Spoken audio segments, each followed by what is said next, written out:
네, 안녕하십니까. 오늘은 중단원 3단원 국제무역의 확대와 영향 가운데 소단원 1단원 국제거래는 왜 발생할까, 이 부분 살펴보도록 하겠습니다. 학습 목표입니다. 첫 번째, 국제 간의 거래가 발생하는 이유를 설명할 수 있다. 두 번째, 자원, 노동, 자본의 지역적 분포에 따른 국제 분업과 무역의 필요성을 설명할 수 있다. 두 가지 학습 목표를 살펴보도록 하겠습니다. 자, 학습 목표에 따라서 국제거래 발생이라고 하는 중단원의 내용을 소단원의 내용이죠. 일상화된 국제거래와 국제거래가 이루어지는 이유, 이렇게 두 가지로 살펴보도록 하겠습니다. 자, 교과서 146페이지를 보시면요, 하나의 도표가 나와 있습니다. 그림의 형식으로 나와 있는데요. 우리나라의 국제거래가 얼마나 성장했는지를 보여주는 그림입니다. 우리나라는 아시다시피 부존 자원, 그러니까 존재하는 자원이 부족해서 내수라고 하죠. 국내 시장의 규모가 굉장히 작습니다. 그래서 국제 무역을 통해서 경제 성장을 이루었고요. 아래 나와 있는 것은 이제 무역 지수라고 할 수 있죠. 무역 일종의 지수. 그래서 수출과 수입을 합한 이제 지수라고 볼 수 있습니다.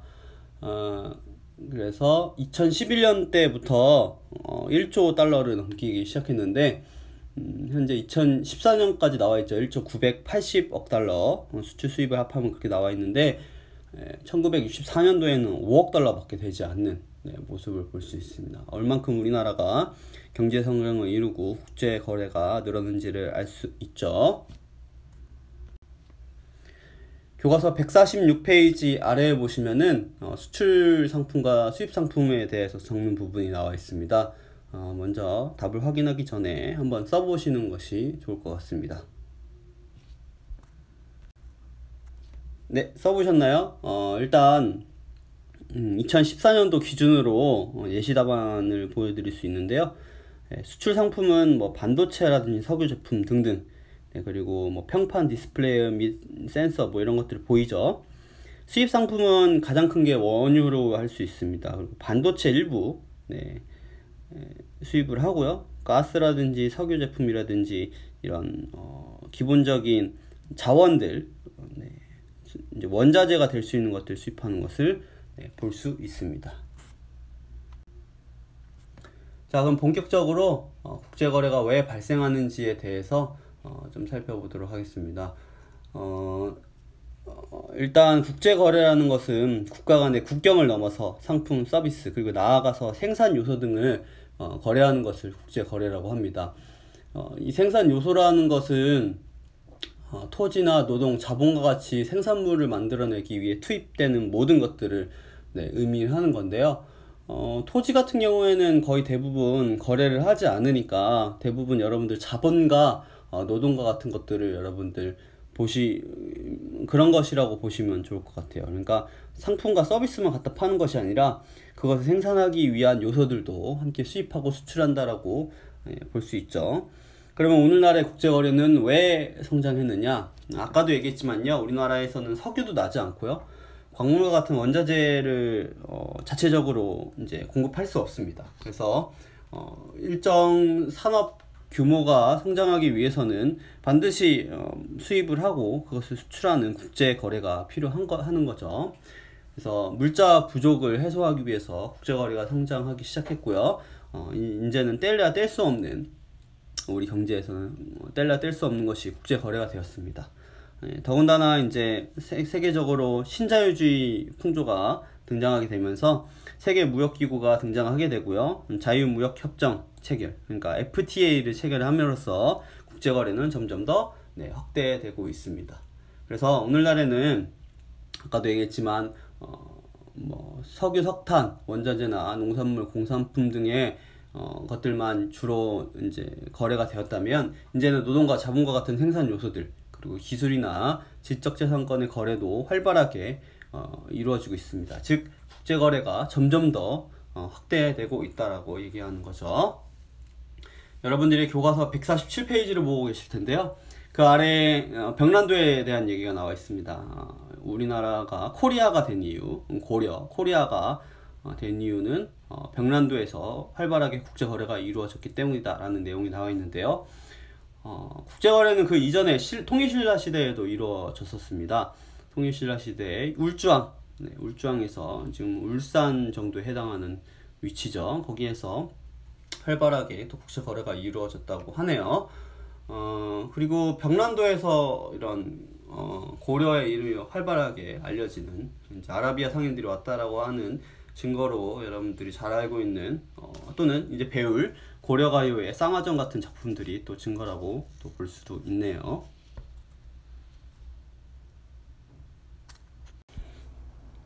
자, 그러면 국제거래가 이루어지는 이유에 대해서 좀 설명을 드릴 건데요. 이거를 좀 자세히 설명을 하다 보면 좀 어려운 개념들이 좀 나올 수 있습니다. 이거를 좀 나눠서 좀 설명을 드리도록 할게요.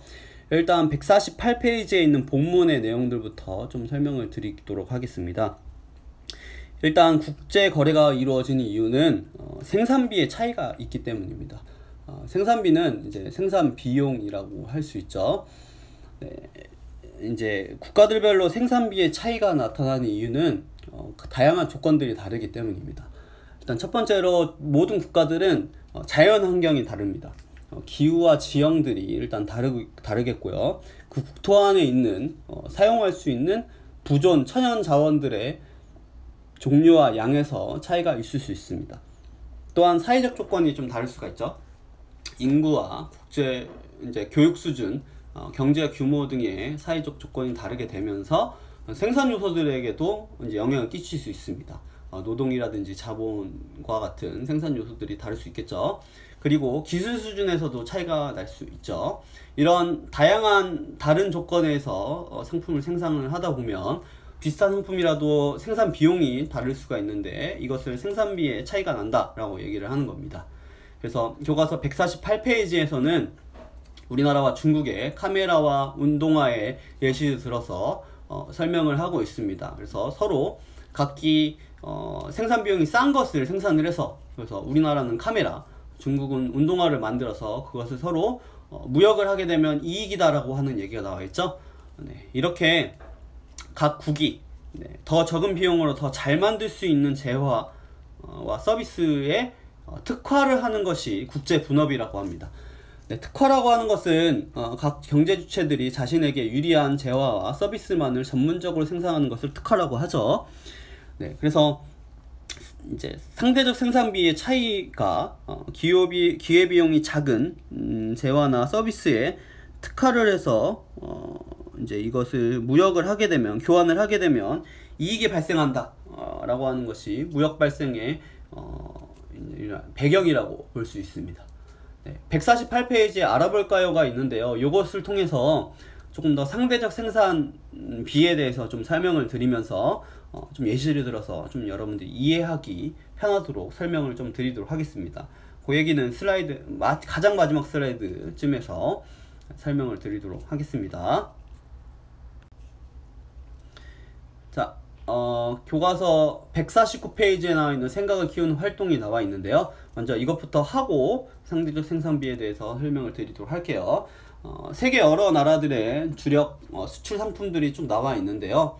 그 밑에 자료 2에서는 우리나라의 5대 수출 상품의 변화 추이가 나와 있습니다. 1970년도와 1990년도와 2014년도에 자료가 나와 있습니다. 단위는 100만 달러이고요. 네, 요 두 자료에 대해서 좀 활동을 해보겠습니다. 자, 자료 1과 같이 국가별로 주력 상품이 다른 이유는 무엇일까요? 일단 좀 생각을 해봅시다. 앞서 말했던 생산비의 차이가 나는 이유를 가지고 이제 적어보면 되겠죠. 자, 이렇게 설명할 수 있습니다. 아까 얘기했던 국가마다의 생산 요소의 차이, 기술 수준의 차이, 천연자원의 매장량, 자연환경 등이 달라서 이런 생산비의 차이가 나올 수 있습니다. 자, 두 번째, 우리나라의 수출 품목의 변화 경향을 생산 요소 측면에서 분석해 보자라고 나와 있는데, 생산 요소는 뭐 토지는 좀 빼더라도요, 노동과 자본을 가지고 얘기해 볼 수가 있죠. 한번 적어 봅시다. 네, 이렇게 얘기해 볼 수 있습니다. 네, 1970년도에는 노동이라는 생산 요소가 많이 들어가 있는 노동 집약적 상품들을 많이 생산을 했다면, 1990년도에는 이제 자본과 기술이라고 하는 이제 생산 요소가 필요한 제품들도 이제 생산하기 시작하더니, 2014년도에는 그러니까 기술이 많이 들어가는 기술 집약적 상품을 많이 생산할 수 있게 되는 거죠. 그래서 이 어떤 국가가 비교 우위는 좀 이따가 더 자세히 설명드릴 건데요. 이게 갖는 것은 역사적으로 결정되는 것이 아니라 국내외 경제 여건의 변화에 따라서 바뀔 수 있다라는 것을 여러분들 생각을 하셔야 됩니다. 자, 그러면 이제 알아볼까요? 이제 148페이지에 나와 있는 내용을 조금 자세히 설명을 드리도록 하겠습니다. 요 부분은 반드시 여러분들이 잘 이해를 하셔야 됩니다. 일단 한 단위당 이제 생산비라는 것이 나와 있는데요. 단위라는 것은 자동차 한 대, 의류 한 개를 의미하는 겁니다. 이 갑국은 자동차를 생산하는 데는 50원, 의류를 생산하는 데는 100원이 든다라고 가정을 하고요. 을국은 자동차를 한 개 생산하는데 300원, 의류를 생산하는데 200원이 든다고 얘기를 해봅시다. 네, 그러면 갑국에서 자동차를 한 대를 생산하는데 기회비용은 의류를 생산하는데 절반에 해당하는 비용을 들여야 되기 때문에 의류 0.5 단위가 자동차의 기회비용입니다. 반대로 얘기하면 의류 한 개를 생산하게 되면 자동차 두 단위를 이제 포기해야 되겠죠. 그래서 기회비용은 자동차 두 단위입니다. 네, 비용은 이렇게 얘기해 볼 수 있죠. 자, 을국은 이제 갑국과 방식과 똑같습니다. 자동차를 생산하는데 의류 1.5 단위를 포기해야 되고요. 을국이 의류를 한 개 생산하는데 자동차 3분의 2 단위를 포기해야 됩니다. 뭐 약 한 0.6 단위, 0.66667 뭐 6666 되겠죠. 이 단위를 포기해야 됩니다. 이렇게 생산의 기회비용이 딱 나타나게 됩니다. 그러면 밑에 내용을 좀 읽어볼까요? 교과서 148페이지에도 같은 내용이 나와 있습니다. 기회비용을 따져보면요. 원래 이제 비용을 따져보게 되면 갑국이 을국에 비해서 훨씬 더 저렴합니다. 자동차를 생산하는데 갑국이 을국에 비해서 6배나 저렴한 비용을 가지고 생산을 할 수 있고요. 의류는 2배에 해당하는 비용으로 생산을 할 수가 있어요. 그래서 갑국은 자동차, 의류 전부 다 생산비로 따지면 절대적인 우위를 갖고 있습니다. 이 절대 우위 개념을 얘기한 사람은 우리가 앞서 배웠던 애덤 스미스예요. 근데 국제 거래가 이렇게 되면 발생을 하지 않겠죠. 갑국은 자동차, 의류 둘 다 그냥 자기네들이 생산을 하게 하면 그게 더 이득인 거잖아요. 근데 이제 상대적인 우위, 비교 우위를 이제 따져보면 얘기가 달라집니다. 방금 전에 이제 기회비용을 따졌을 때 두 개의 재화 중에 하나의 재화를 포기하는 기회비용을 우리가 따져봤었죠. 이제 나에 따르면 자동차 한 단위 생산에 따른 기회비용은 갑국이 을국에 비해서 작습니다. 절대적으로 우위도 있지만 상대적으로 우위에 있어요. 근데 의류를 따져보면 조금 얘기가 달라집니다. 의류 한 단위를 생산하는 기회비용이 을국이 갑국보다 작습니다. 그러니까 갑국은 자동차를 생산하면 의류 0.5 단위를 포기해야 되고요. 의류는 2 단위를 포기해야 됐었죠. 근데 을국은 자동차를 생산하게 되면 의류는 1.5 단위를 포기해야 되지만 의류를 생산할 때 자동차 0.6 단위만 포기하면 된다는 얘기예요. 그렇죠? 포기해야 되는 단위가 더 적어졌죠. 갑국은 2 단위당 포기를 했어야 되는데요. 그래서 이 경우에 특화를 어떻게 하냐면요, 갑국이 자동차를 특화를 하고 을국이 의류를 특화하게 되면 된다는 얘기입니다. 왜? 기회비용이 작기 때문입니다. 무슨 얘기인지 아시겠어요? 갑국이 자동차를 생산하는 것이 의류를 생산하는 것보다 기회비용이 작아요. 상대적으로. 을국은 자동차를 생산하는 것보다 의류를 생산하는 것이 기회비용이 작아요. 그렇죠? 1.5 단위로 포기하는 것보다 0.6 단위로 포기하는 것이 더 작잖아요. 그렇죠? 그래서 우리가 앞서서 이제 이런 기회비용이라고 하는 것을 배웠던 겁니다. 그래서 각각 갑국과 을국이 갑국은 자동차만, 을국인 의류만 생산을 해서 1대1로 교환하게 되면 서로 이득이 발생한다는 겁니다. 자, 그러면 수치로 좀 따져볼까요? 갑국은 자동차를 2대를 생산하려면 그러면 100원이 들겠죠? 자, 을국은 의류를 생산을 2개를 생산하면 400원이 들게 됩니다. 그래서 하나는 각각 자동차 의류는 하나씩은 갖고요. 자동차 의류를 나머지 1개씩을 교환한다고 봅시다. 그러면 갑국은 자동차 1개와 의류 1개를 가지고 을국도 마찬가지가 되겠죠. 근데 각각 자기네들이 생산을 한다고 칩시다. 그러면 갑국은 자동차와 의류를 둘 다 생산하면 150원이 들게 돼요. 그렇죠? 을국은 자동차 의류를 각각 생산하면 500원이 들게 돼요. 이전에 자동차 2개와 의류 2개를 생산했을 때보다 더 많은 비용이 들게 되죠. 자, 여러분들이 직접 한번 써보세요. 무역하기 전에 자동차 의류를 다 갖는 비용과 무역한 후에 자동차 2대, 의류 2대, 갑국과 을국이죠. 생산한 다음에 하나씩 교환했을 때 비용은 갑국은 50원을 더 이제 이득을 보게 되고요. 을국은 100원의 이익이 발생하게 됩니다. 그러면 을국이 훨씬 많은 이익을 보게 되죠. 네, 일단 우리가 무역이 발생하는 이유에 대해서 설명을 하기 때문에 1대1로 교환을 한다라고 가정을 했지만 당연히 갑국이 바보가 아닌 이상 1대1로는 교환을 안 하겠죠. 조금 더 많은 단위를 생산하게 됐을 때 약간 뭐 1.5대 1 뭐 이 정도로 뭐 교환을 하는 것이 각국한테 훨씬 이득이긴 하겠지만 일단 우리가 배우는 통합사의 범위는 넘어가게 되고요.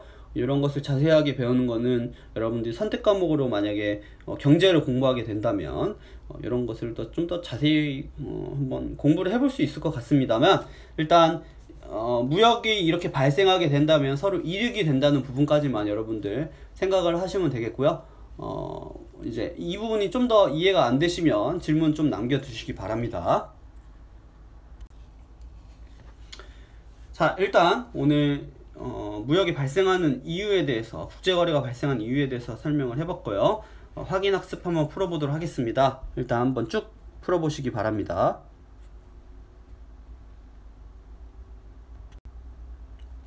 다 풀어보셨나요?